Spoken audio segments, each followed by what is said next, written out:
What's going down? It's your boy C. Griggs Rogan. We're gonna jump right into this thing. Today I got something a little different for you guys. Once again, today I'm going to be doing a review, an album review, about one of my favorite producers that of all time. Let's see, I'm trying to get this thing right real quick. Where we at? How we looking? Looking good. Couple noodles out the way. You know what I'm talking about? So, let's get back a little bit more.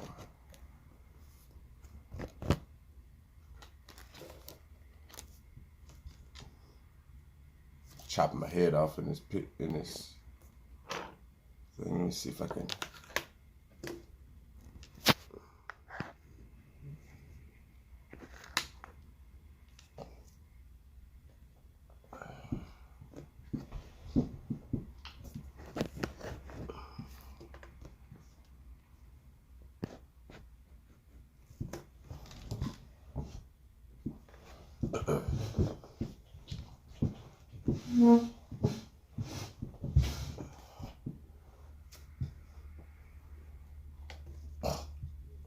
All right, so we're gonna edit all that out, obviously.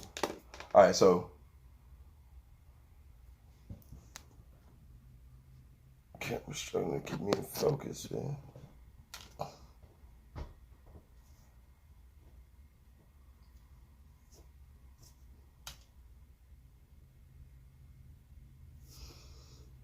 All right, so going back into it, man. Swizz Beatz just dropped this new album called Poison. It just dropped at the 1st of November, and by when I picked it up, I saw it on Facebook or something like that. There was an ad for it, and it caught my attention immediately, so I had to go pick it up. Anybody who's known me for quite some time knows that Swizz Beatz, Rough Riders, Jadakiss, Chic Luke, Styles P, Eve, DMX, of course, have always longly been one of my favorite groups and labels of all time. I fell in love with those guys way back when I was in high school, and even had a little crew that was modeled after them, called the Eastside Riders. Shout out to DJ, aka Blade Hernandez, and my boy Caffrey Joseph out there in the Army, still kicking that ass out there. But yeah, that was our crew. We used to run the streets of East Houston and terrorize the convenience stores. We were like our own little version of Juice out there in North Shore in that area, with our little crew and stuff like that. But somewhere along the lines, we became hugely enamored with the Rough Rider sound and Swizz Beatz in particular, along with DMX as being the flag bearer for that particular label.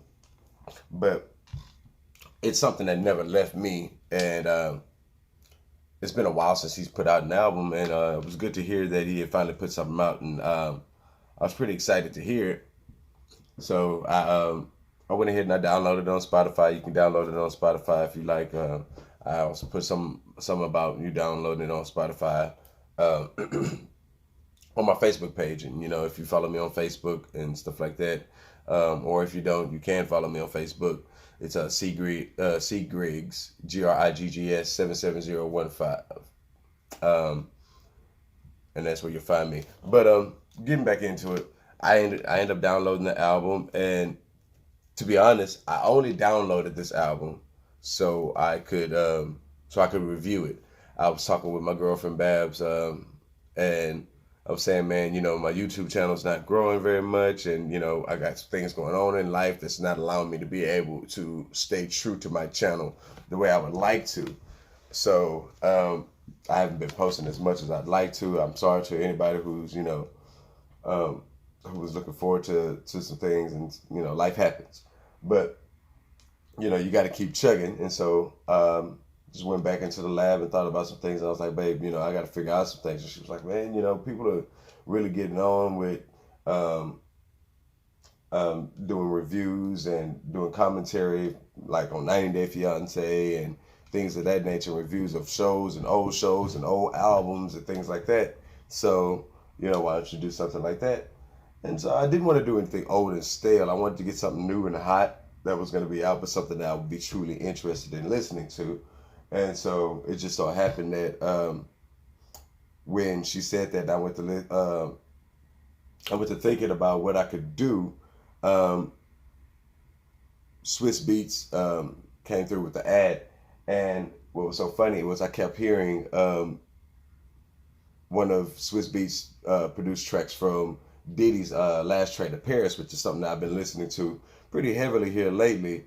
It's I don't know, it's one of my favorite concept albums for some reason. Well, I know why. It's one of my favorite concept albums because I remember watching the reality show where he was trying to put that band together, and I still keep that concept album in my rotation.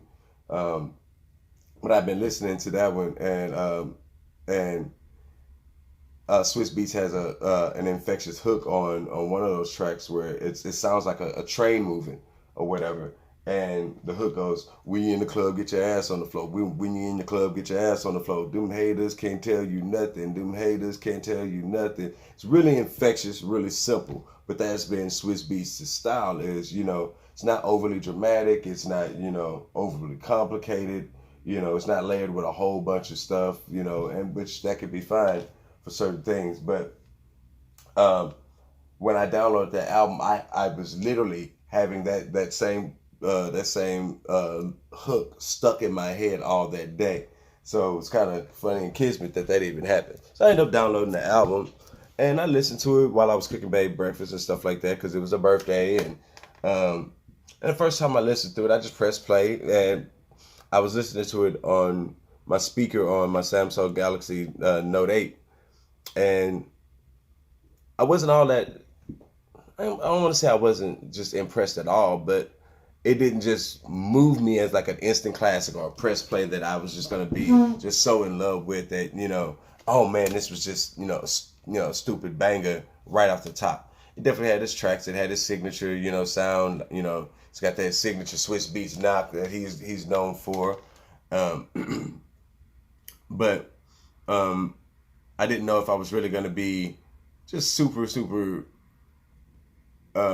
excited about putting this into my rotation. Let's put it like that. So anyway, I listened to it one time and I got ready to start doing a review and stuff like that. So I went to go out there and do some research and looked at what some of my competition was out there doing as far as reviewing the album. And I found that the BTS guys, Behind the Suits, I don't know if any of you guys follow their podcast or their YouTube channel, they had literally just posted their review of the album like 2 hours before that. But I was the first person to view the YouTube video of their podcast, and so listening to it and things, and so they were getting ready to go into the actual discussion of the album, and they started off by discussing the album cover.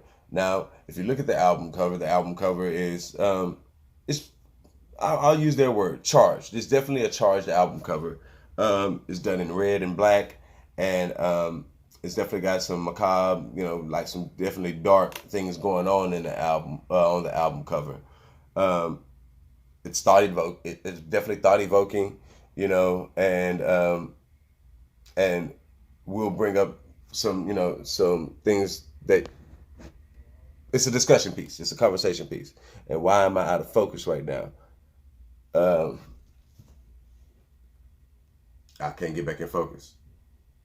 There we go. All right. So it's definitely a discussion piece. And if anybody knows Swizz Beatz and knows him intimately, well, not intimately, but if anything that knows anything about him knows that he's really interested in art and things like that.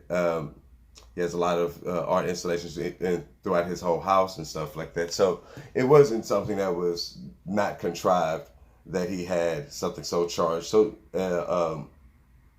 as his album cover for his first release in 10 years.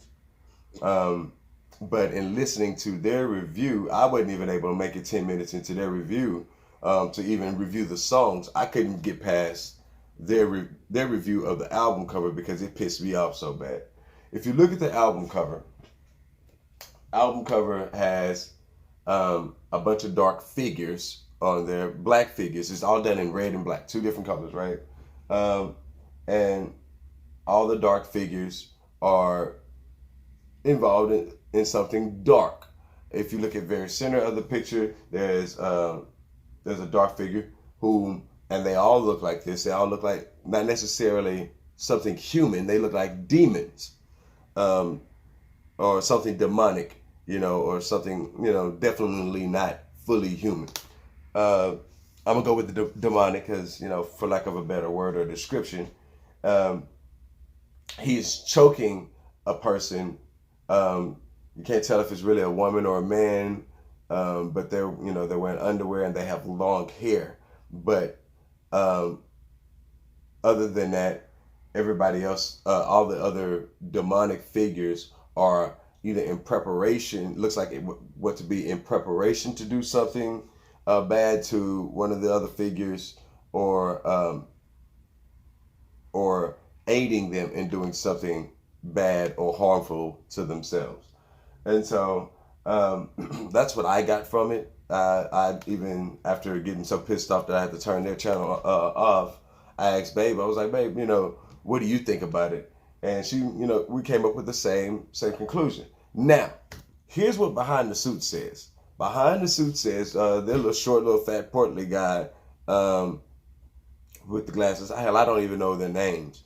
I think one is named Chris and the other one's named some letters or some shit. But one of the guys was like, in looking at it, it reminded him, or it looked like to him, someone black was doing something wrong to someone white, or one of the black figures were trying to harm, hurt, or kill one of the white figures. And the guy on the other side of the desk kind of immediately squashed that, because he didn't want to be in that kind of smoke. Because why? Here's the thing. Ain't nobody white in the whole motherfucking picture. The picture is black and red. How the hell do you say this is black versus white when there's not one lick of white in the picture? Something going on with this guy up here. But this is not a psychological analysis of somebody else doing their review. But it definitely was something that evoked thought and garnered attention, and I could see how he and some other people who think that I won't even say closed-minded, but who think that way, would probably draw that conclusion. Because if you look at the figures that are not black, all of them look to be affluent. Not necessarily white, but because a lot of times we tie affluence to being white or being a Caucasian. But everybody in this picture looks to be affluent. Even the females, they look to be wearing cocktail dresses. There's bottles of wine and champagne. The right there next to the one demon that's choking the person is a man in a suit who's blowing his brains out. But he doesn't have what I would say your prototypical person of color features like mine. Let's just take this all in. So they look like they could be of European descent, but I don't want to say white because that wasn't what it was. If it was white, they could have done black and white, but they did black and red. But it does look to be that everyone that's in this particular album cover is in a position of affluence. So he kept circling back to it, and it kind of became to be frustrating for me to listen to it, because if someone is that close-minded about the album cover, how can they really be that open-minded to give an accurate assessment of this album? And so I tried to give it another listen, but I just couldn't get past it. And it goes back to my initial thoughts of these guys when I clicked on their link on Google to watch their review. I wasn't expecting two white guys. One look like he's a hipster, and one looks like he's a a pro gamer, for life. That looks like he's been playing WoW since he was 7. But that's how we prejudge and we stereotype. I don't know these guys from Adam. They could be some awesome DJs, or what have you. But when I initially looked at them and started judging what I would be getting from them and their content, it just didn't strike me as a hip hop aficionado who would be able to give me an accurate assessment of this particular album. And so I made about 10 minutes into the review, and there you have it. But anyway, take a look at the album cover and let me know what you think down there in the comments below. Or if you're listening to me on the podcast, leave me a live message, blah, blah, blah, blah. But it's definitely a conversation piece, and I think that it was designed to do so. So without further ado, we're going to go ahead and we're going to jump right on into the album. And this is what I'm going to do. I'm going to record these things in segments. This is the intro, and I'm going to go back and live listen to each one of the tracks and give you my immediate response after listening to the tracks. I'm not going to do very much research on trying to figure out, all of the particular liner notes and do a lyrical analysis or anything like that. This is a brief, overview of what to expect and my viewpoints on the album without digging too far into it. So hope you guys enjoy. Let's get into it. If you haven't downloaded the album, do so now.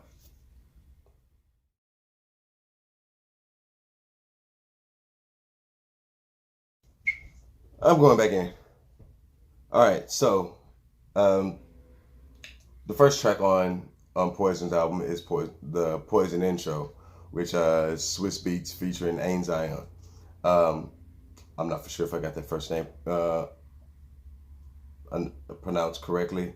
If anybody has anything to correct me on that, then let me know. I'm not perfect, but I have no idea who that is. I've never heard of that name, but from what it sounds like either a British spoken word poet or lyricist.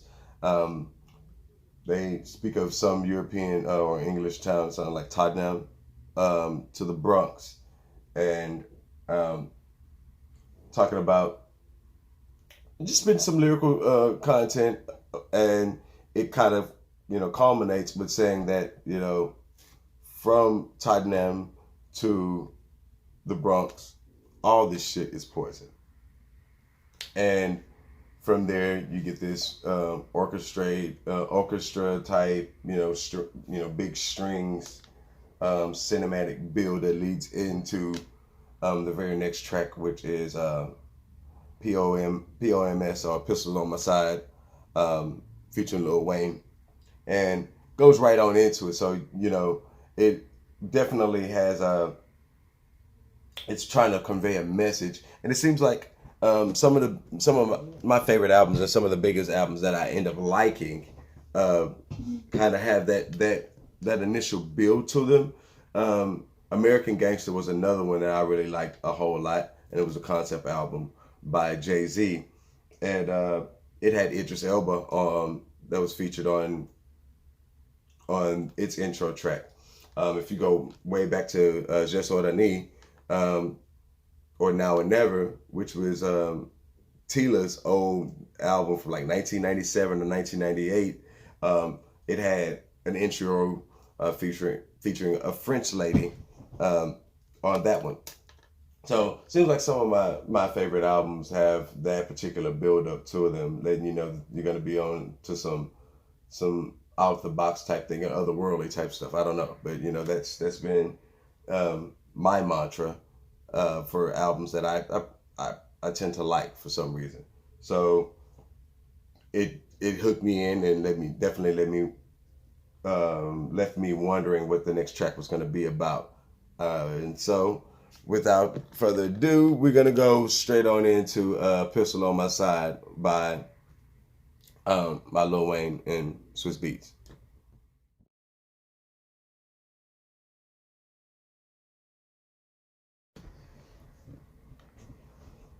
All right, so let's go with it. Next track on the album is a track called Pistol on My Side, or POMS, featuring Lil Wayne. And on this particular track, it starts off with Swizz Beatz saying, "Let's pray for the ones we just lost." And you know, you got the whole siren thing, which is one of Swizz Beatz' signature ad libs, or I can't even call it. And I'm a DJ. One of his samples that he likes to use, which is that little siren and ring the alarm things that he likes to do, and immediately you got that him coming on with, you know, let us pray for the ones that we just lost. You have this really short break, and then what I interpret to be intentionally contradicts himself right after that short break.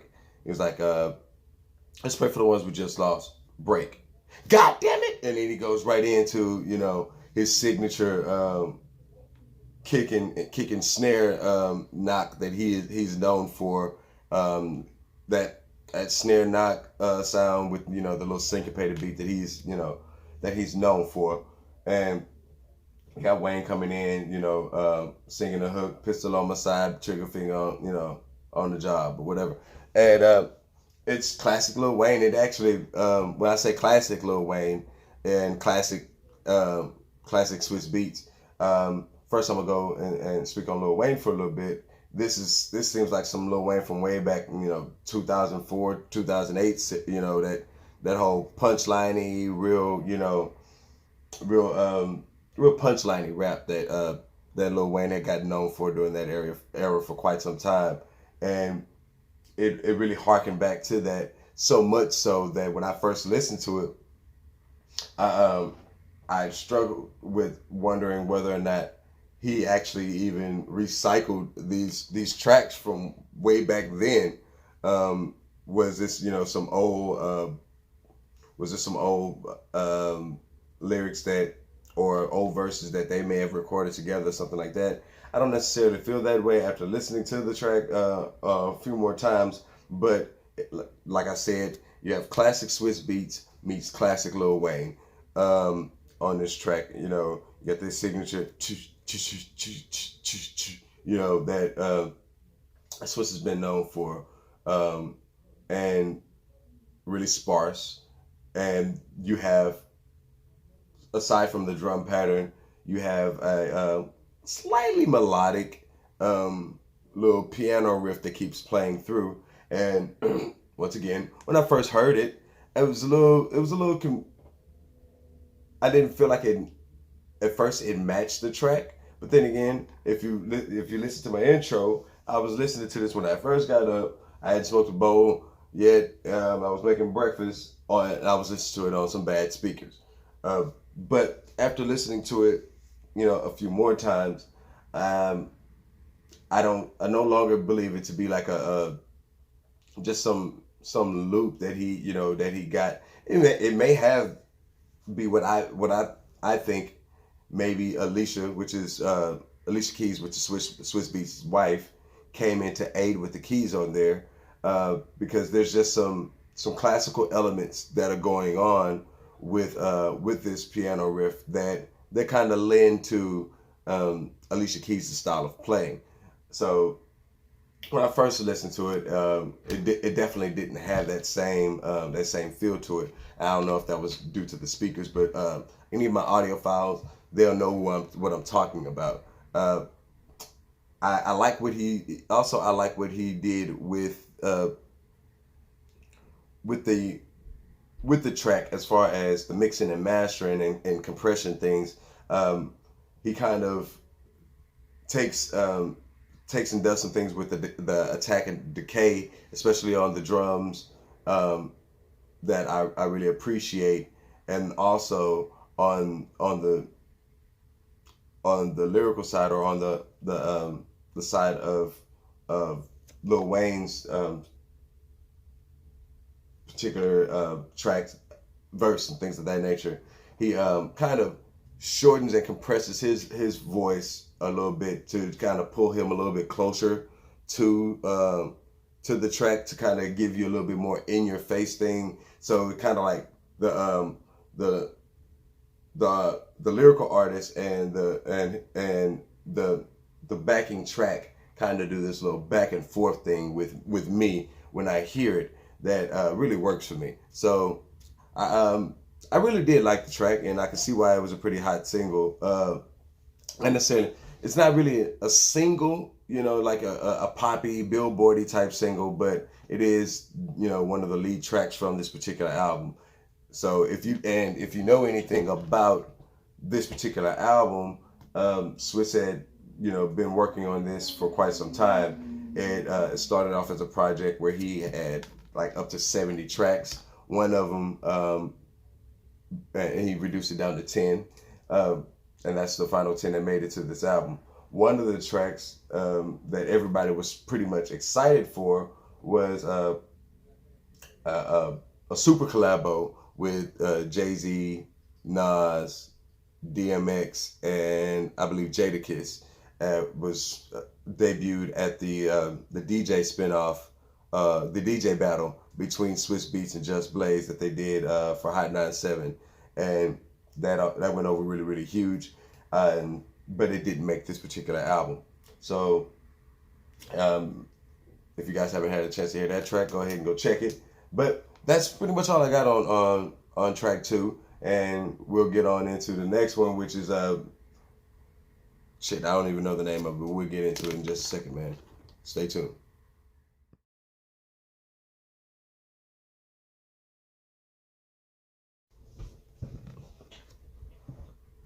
All right, so the next track that we get to hear from Swizz Beatz is a track called "Come Again." It's like a 3-minute long track with him featuring Giggs, which is pretty close to C. Griggs, you know, or Griggs, but you know, no relation.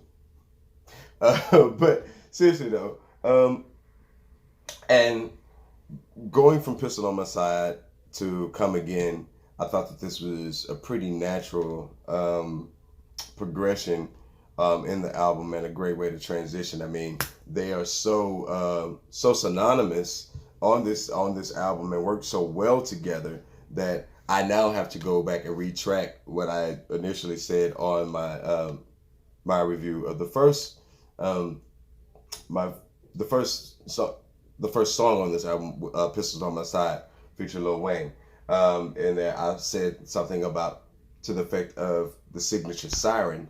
The signature siren sound doesn't even come in on this album until "Come Again," but the way he cuts "Pistol on My Side" and leads directly into "Come Again," they are tied together through a number of elements, rhythmically, stylistically, lyrically, with the whole punchlining thing that Giggs does. That's, you know, I kind of feel like maybe even borrowed from the style of Lil Wayne a little bit.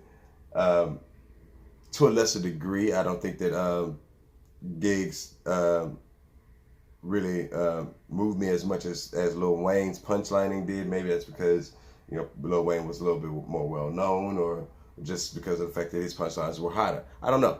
But the two are so similar stylistically that it even fucked my head a little bit and had me saying one track, a certain element on one track was in fact on another one.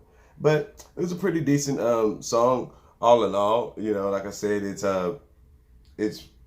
definitely infectious, and it's once again got that signature Swizz sound. You know, not a whole lot going on, but you add the siren and stuff like that to it, and a little synth loop that loops throughout the song. It kind of gives it a little bit of a middle ground to work off of, as opposed to, you have the sirens, you know, here, and you have the drum here. You have this little synth loop thing in the middle that kind of helps balance the track out. So it's something enjoyable. Is it my favorite track on the album? Definitely not. But, you know, let's keep moving.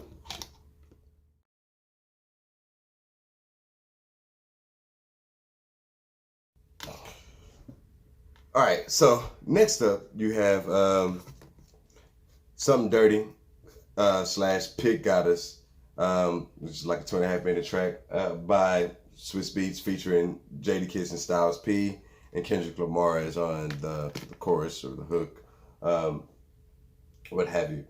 This is easily my favorite track on this album. Like I said in the intro, man, that I've been down with Rough Riders, Swizz Beatz, Jada, The Lox, and them since high school. So this is well over 20 years that I've been, you know, enamored with this particular sound and their style of rapping and stuff like that. So when I got to hear this track, this was definitely a treat for me, and easily one of the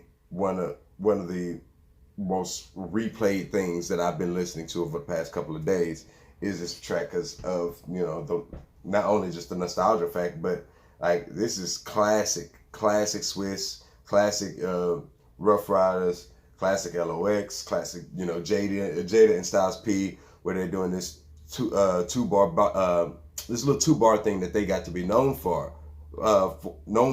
It's like, you know, one to go, you know, for a bar and 2 bars, and then another one to go for 2 bars, and then they'll do this little 1 bar trade off thing. That'll go back into the hook and chorus. That group, I think, at that time, they made that particular style of rap their own, and nobody, I don't give a damn who you say, nobody could do it like the Lox.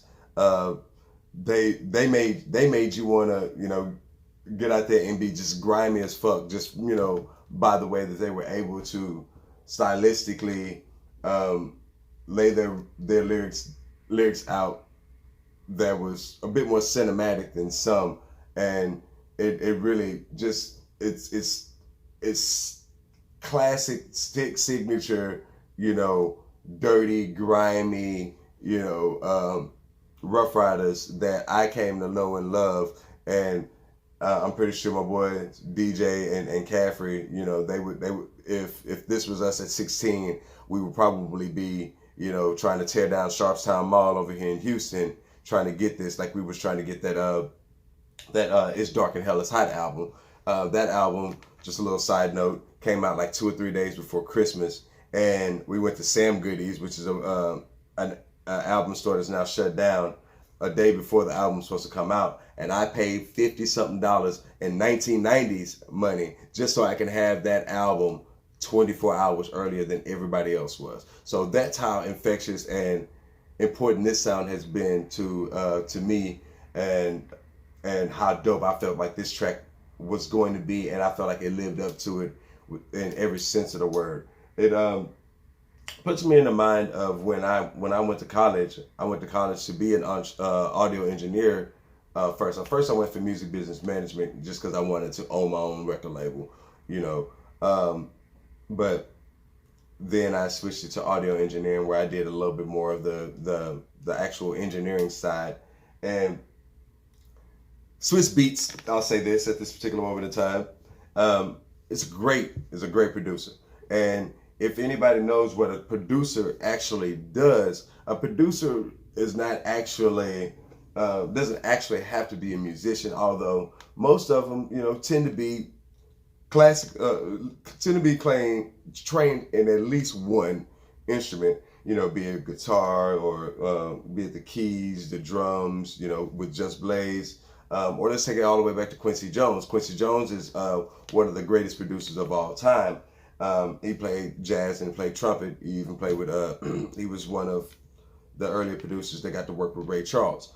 So, but a producer in music and hip hop in particular is responsible for crafting the sound of an album or a song. So that's why you'll see certain producers can be a bit more melodic, or, you know, can have a lot more instrumentation going on with their productions, as opposed to like a Swizz Beatz, or which is kind of apples and oranges, but in this particular case, the comparison is going to fit DJ Khaled, because somebody else was saying in reviewing this particular album that, you know, what is a DJ Khaled song, a song produced by DJ Khaled? What does that sound like?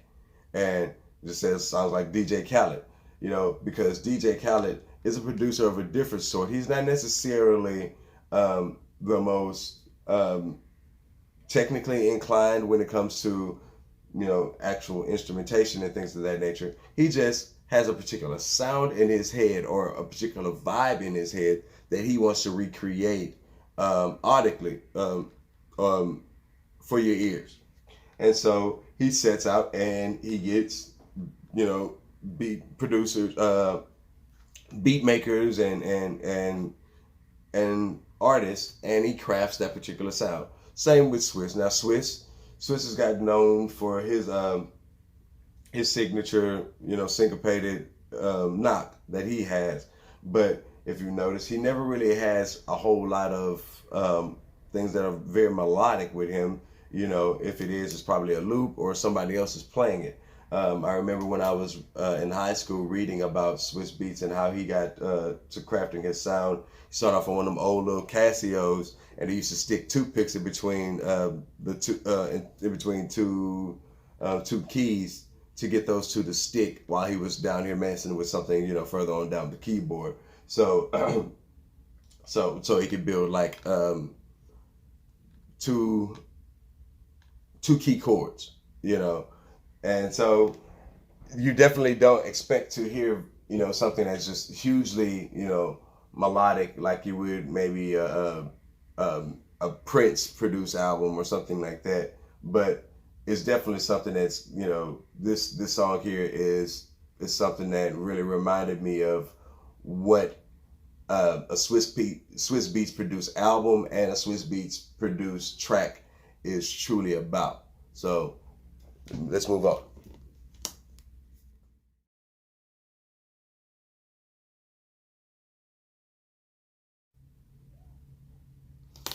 All right, so next we have Preach, which is Swizz Beatz featuring Jim Jones, and once again we keeping it gutter. You go from the classic track of Something Dirty with Jadakiss, Styles P, and Kendrick Lamar, and right on into Jim Jones, which is more or less that East Coast style punchline rap that they do up there that got hugely popular, especially in the early 2000s with Jim Jones, Cameron, Jules Santana, Freaky, and them, and their signature punchline that they used to do. So it once again brought me back because I was a pretty big Dipset fan, during that particular time and era. So it was good to hear Jim Jones get on the track, and he did his thing on there, and back and forth with the whole punchline thing. He had, some shouts out and some nods to Jay-Z. He was like, why drink rosé when you can drink, drink the Aces, and thought that was a pretty dope little nod to Jay and what Jay was able to do by buying Ace of Spade, which is a champagne, company that he's now owner of. He went and brokered that deal after coming out with saying that he would no longer drink Cristal and things of that nature because of their racist undertones that they had put out a long while ago. So it was definitely a track that I enjoyed.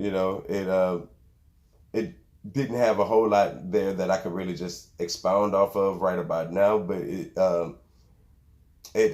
had some really good things going on with it. I enjoyed the whole like beatboxing loop that they had was a kind of like a Bismarcky, like the ha ha ha type thing that they do with that, and that loop through, and it really just it worked for the song. Once again, he doesn't use a whole lot of elements going in there. He's got that that little beatboxing loop and some little whimsical Cynthia Bell type thing going on with the doom doom doom doom doom doom, and boom, the signature knock, man, and that's it, man. And you're gonna hear that knock throughout this entire album, but it's infectious, Before you know it, you just, you kind of accept it as that's the sound that's created on this album, and you just ride with it. and it's really not that difficult to listen to, man. It was quite enjoyable. So the next track though is it kind of switches up the album, and we're halfway through with it. Once you get to Preach, the next track has Nas on there. It's called Echoes, and without further ado, here we go.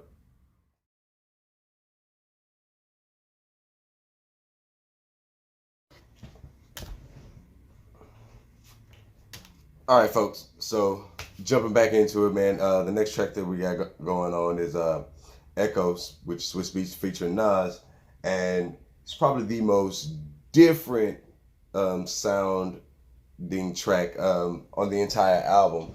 It goes away from most of the core elements that make Swizz Beatz as recognizable as we've grown to recognize them. So, which is not a bad thing at all.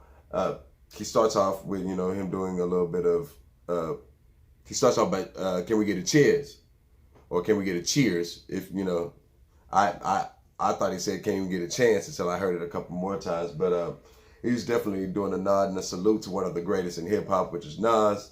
Shout out to Nas, Nasir Jones, and his classic storytelling and lyrical style and impression that he's put on the game.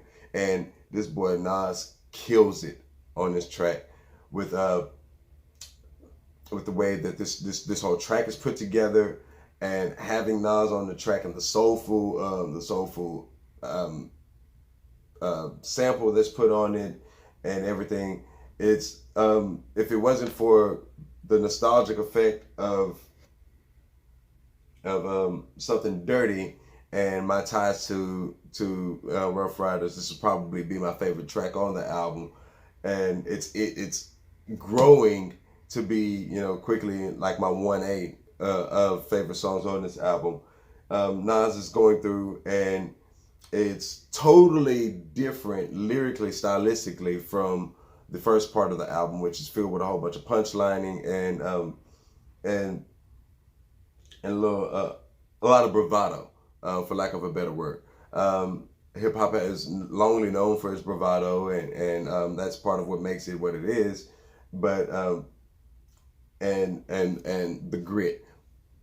Nas steps away from a bit of the bravado, and he goes and keeps manages to maintain the grit by doing his classic storytelling.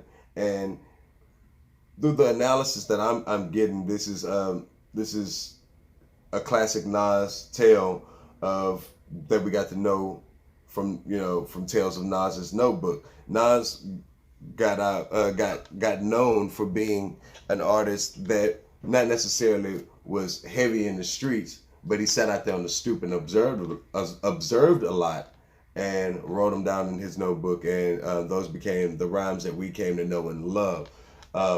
But told us some of the greatest stories that we could ever think of. I mean, I'm not even going to go through and list some of the great storytelling stories that Nas have done over the years, but this particular song is just another one in line with all of them. It's the longest track on the album. It's 5 minutes, just over 5 minutes long, but it kind of starts off,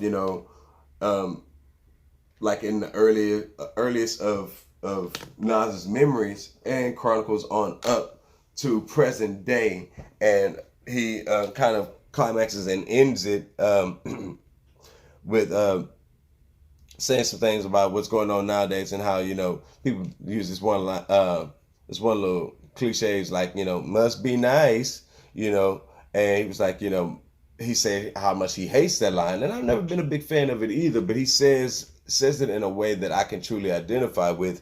He was like it's like some sneak dissing or sneak hating, and so from there he goes on and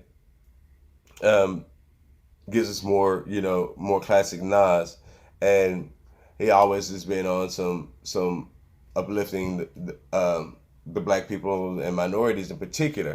But towards the end of the track, he's like talking about the black power, talking about that white power, that Latin power, united in this United States of America.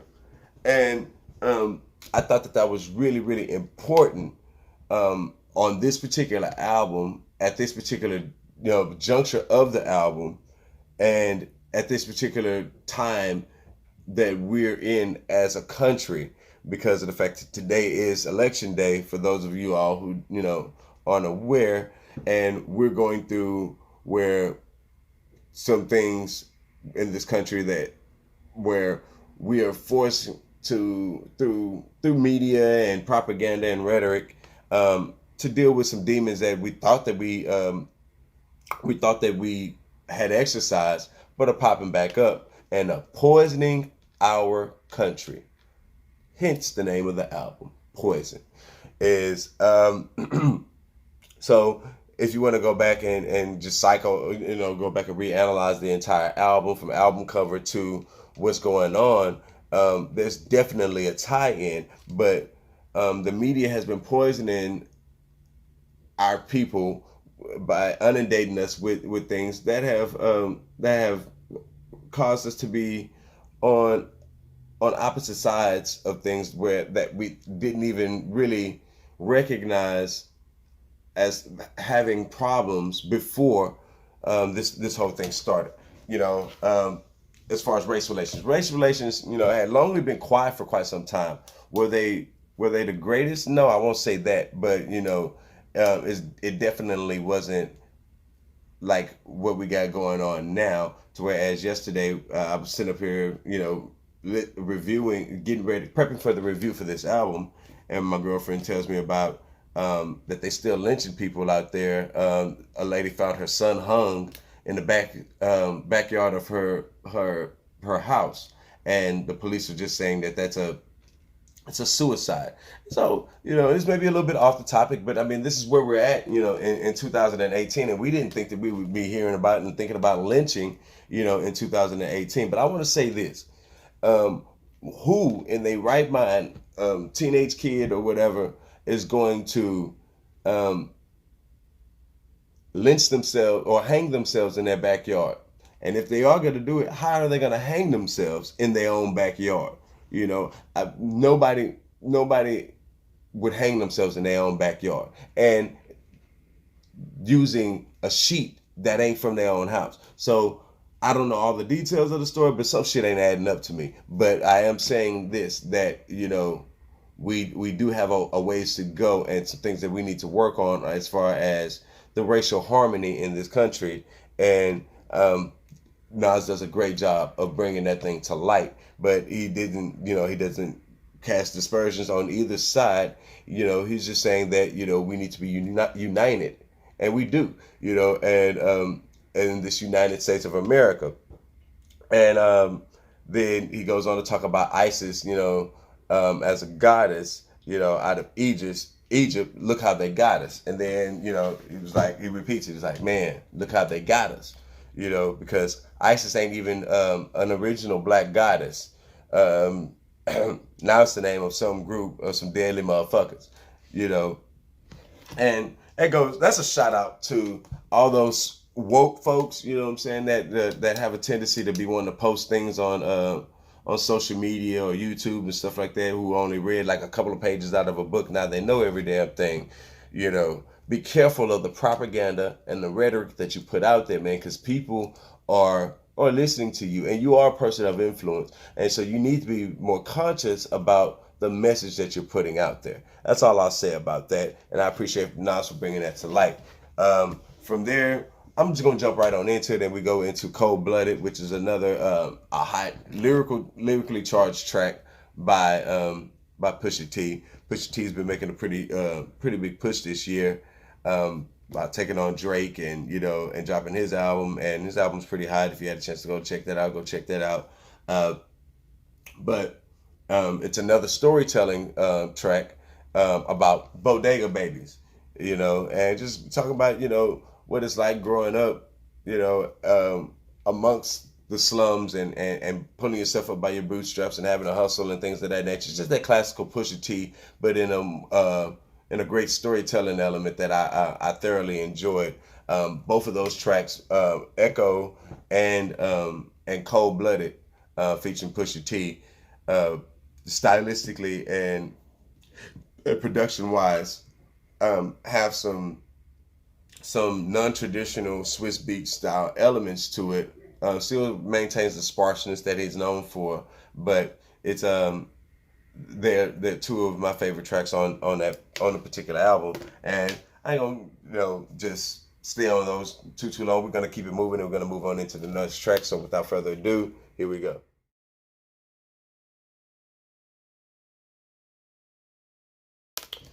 All right, next up on the album you have 25 Soldiers, which is Swizz Beatz featuring Young Thug, and New York standing up all through these these last few these tracks here lately on the album. Young Thug being from New York as well, but it was a pretty good song. I'm not a huge Young Thug fan, so I'm not gonna sit up here in front and say that I am. He does, Young Thug does what he normally does. He's full of ad libs and things of that nature, and he punchlines a little bit. Nothing that really moved me too much, but it was still a good track. Great filler for the album. I think the younger folks will probably feel this track a little bit more than I would, but it wasn't bad. It wasn't horrible. I like the dark and grittiness about it. It kind of stayed true to the whole Rough Rider type thing that I've come to know Swizz Beatz for. But all in all, it wasn't bad. And keeping it moving, man. The next track will be coming right on up.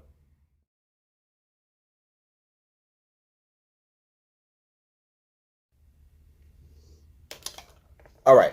So, in the efforts of time, because this particular video is running a lot longer than I thought it would be, I'm gonna sum up the last two tracks probably in all in one without editing in it. The next track you have on Poison is you have Stunt, which is Swizz Beatz featuring 2 Chainz, and brings back that hip hop bravado and of the stunting and braggadocio that we've come to know and love or hate hip hop for, and no one better to do it than 2 Chainz, and his stuntatious attitude, and bravado that he brings to pretty much every track that he's got known for. Far from being a titty boy, this boy here is 2 Chainz now and doing his 2 things. So I ain't tripping with him at all, man. It's stantatious all the way through. Showtime, that's what this is all about, and it does it, it does it well. I can say that. The track is really hot. Only thing I probably wasn't really just all that excited about was the simplicity of the hook. On the hook you got Swizz Beatz is like 1, 2, 3, 4, 5, 6, 7, 8, 9, 10 times on you niggas I stunt, and that's the entire hook. Yeah, thought maybe you could put a little bit more thought into it, but it works. It really does.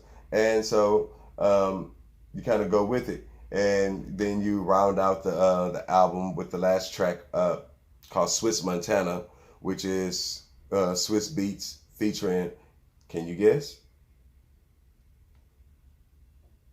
Yeah. French Montana. Right. Now, so Swizz Beatz and French Montana, they round out the album, and it goes back into that classic Swizz Beatz, sound that you're known for, the syncopated thing that he's known for doing, and kills it, man. It's a great way of ending the album and bringing the album full circle. I thought that he did a good job of doing that, bringing the album full circle and stepping away from it on the B-sides of the album and giving us actually really kind of the B-sides in reverse, because the B-sides of this album was kind of a bit more subdued, but still maintaining the grit.